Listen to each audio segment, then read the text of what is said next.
खास महाल और कैसरे हिंद।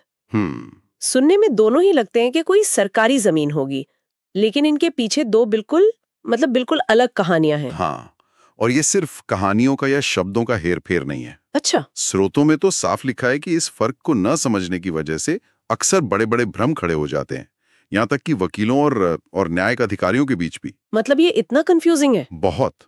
जमीन का असली मालिक कौन है, केंद्र सरकार या राज्य सरकार, ये तय करने में सालों लग जाते हैं। बिल्कुल, और जब तक ये तय होता होगा तब तक तो विकास के काम अटके रहते होंगे, प्रोजेक्ट्स रुके रहते होंगे। एकदम। तो आज ऐसा करते हैं, इन दोनों शब्दों की गुत्थी सुलझाते हैं, इनकी जड़ों में उतरेंगे, इनके कानूनी मतलब को समझेंगे, ताकि ये कंफ्यूजन हमेशा के लिए खत्म हो जाए। ठीक है, चलिए कहानी शुरू करते हैं बादशाह की जमीन से, कैसरे हिंद। चलिए। कैसरे हिंद, ये नाम ही अपने आप में बहुत कुछ कहता है। हाँ, सुनने में बहुत शाही और दमदार लगता है। इसका मतलब क्या है? और इसका मतलब भी वही शाही है। देखिए, ये दो शब्दों से मिलकर बना है। कैसर एक अरबी शब्द है जो सीजर से आया है, और इसका मतलब है राजा, बादशाह या सम्राट। अच्छा, कैसर मतलब सम्राट। हाँ, और हिंद तो हिंदुस्तान का फारसी नाम है ही, तो कैसरे हिंद का सीधा सीधा मतलब हुआ हिंदुस्तान का सम्राट। बिल्कुल, हिंदुस्तान का सम्राट। ये वो जमीन थी जो सीधे तौर पर देश के सबसे बड़े शासक के अधिकार में होती थी। ये दिलचस्प है। तो क्या हम कह सकते हैं कि कैसरे हिंद जमीन का जो स्टेटस है वो एक तरह से अमर है? मतलब शासक बदलते रहे, सरकारें बदलती रहीं, लेकिन जमीन की मूल पहचान वही रही, सही पकड़ा आपने। जो सीधे केंद्र की सत्ता से जुड़ी थी। एकदम सही। इसकी पूरी कहानी 3 दौर में साफ दिखती है। पहला, मुगल काल में ये जमीन सीधे बादशाह की मिल्कियत मानी जाती थी। उस दौर के सरकारी कागजात में इसे कैसरे हिंद ही लिखा जाता था, क्योंकि बादशाह ही हिंद का कैसर था। और फिर जब सत्ता मुगलों से अंग्रेजों के हाथ में आई, तो क्या ये सिर्फ एक नाम का बदलाव था, या जमीन के इस्तेमाल में भी कोई बड़ा फर्क आया? सवाल बहुत अच्छा है। जब अंग्रेजों का शासन आया तो मालिकाना हक डोमिनियन ऑफ इंडिया के पास चला गया, जो उस समय की केंद्रीय सरकार थी। जी। तो सैद्धांतिक रूप से तो ये सिर्फ शासक का बदलाव था, लेकिन इस्तेमाल में एक बड़ा फर्क आया। अंग्रेजों ने जमीन का बहुत व्यवस्थित तरीके से इस्तेमाल किया, खासकर अपनी फौज के लिए। फौज के लिए किस तरह से?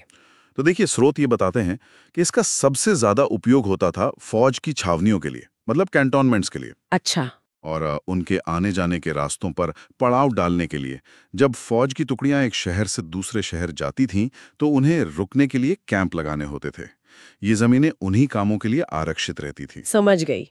क्योंकि ये सीधे सम्राट यानी केंद्रीय सत्ता के नियंत्रण में थीं, इसलिए इनका उपयोग भी रणनीतिक और प्रशासनिक कामों के लिए ही होता था। बिल्कुल। और फिर आजादी के बाद क्या हुआ, जब भारत एक गणतंत्र बना और सम्राट का कॉन्सेप्ट ही खत्म हो गया? आजादी के बाद ये जमीन भारत सरकार यानी यूनियन ऑफ इंडिया, या कह लीजिए केंद्र सरकार की संपत्ति बन गई। जो अधिकार पहले बादशाह या ब्रिटिश क्राउन का था, वो अब भारत की चुनी हुई केंद्रीय सरकार का हो गया। पहचान वही रही, बस मालिक का चेहरा लोकतांत्रिक हो गया। लेकिन यहीं पे मुझे लगता है एक कानूनी पेच का जिक्र भी है, जहां अक्सर सबसे ज्यादा गड़बड़ होती है। क्या ये जमीन हमेशा केंद्र सरकार की ही रहती है, या इसमें कोई अपवाद भी है? हाँ, और यही वो नुक्ता है जिसे समझना सबसे जरूरी है। यहीं पर वो भ्रम पैदा होता है जिसका जिक्र हमने शुरू में किया था। अच्छा। देखिए, संविधान में एक प्रावधान है। उसके मुताबिक संविधान लागू होने के समय या उसके बाद अगर किसी कैसरे हिंद जमीन पर, मान लीजिए किसी राज्य सरकार का कब्जा था और वो इस्तेमाल भी कर रही थी। हाँ, और वो उसका उपयोग अपने किसी सार्वजनिक काम के लिए कर रही थी, तो उस जमीन को राज्य सरकार की संपत्ति माना जाएगा। एक मिनट, ये तो कंफ्यूजिंग है। अगर जमीन है कैसरे हिंद की, जिसकी पहचान केंद्र से जुड़ी है, लेकिन उसका प्रबंधन और कब्जा राज्य सरकार के पास है, तो असल में मालिक कौन हुआ? बिल्कुल, और इसी वजह से मुकदमे सालों चलते हैं। कागजों पर और जमीन पर तो बहुत गड़बड़ होती होगी इससे। बहुत ज्यादा। स्रोतों में एक दिलचस्प मामले का जिक्र है, जहां एक बड़े शहर में एक प्रमुख जमीन पर सालों तक केस चला, सिर्फ इसलिए क्योंकि शुरुआती स्तर पर उसे कैसरे हिंद की जगह खास महाल समझ लिया गया था। अरे! मालिकाना हक का सवाल केंद्र और राज्य के बीच फंस गया, और एक जरूरी विकास का काम 1 दशक तक रुका रहा। बाप रे! सिर्फ एक शब्द की गलतफहमी से इतना बड़ा नुकसान? जी हाँ। तो नियम ये है कि अगर राज्य सरकार उसका इस्तेमाल कर रही है, तो प्रबंधन और उपयोग के लिए वह राज्य की संपत्ति हो जाएगी।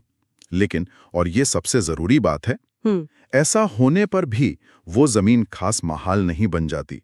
उसकी मूल पहचान, उसका डीएनए कैसरे हिंद ही रहता है। बस उसका मालिकाना हक एक संवैधानिक प्रावधान के तहत राज्य को मिल जाता है। ठीक है, अब ये तस्वीर काफी साफ हुई। तो कैसरे हिंद की पहचान उसकी शाही और केंद्रीय विरासत है। लेकिन मुझे लगता है कि ज्यादातर आम लोगों का वास्ता उन सरकारी जमीनों से पड़ता होगा जिनका प्रबंधन राज्यों के हाथ में होता है। हाँ बिल्कुल,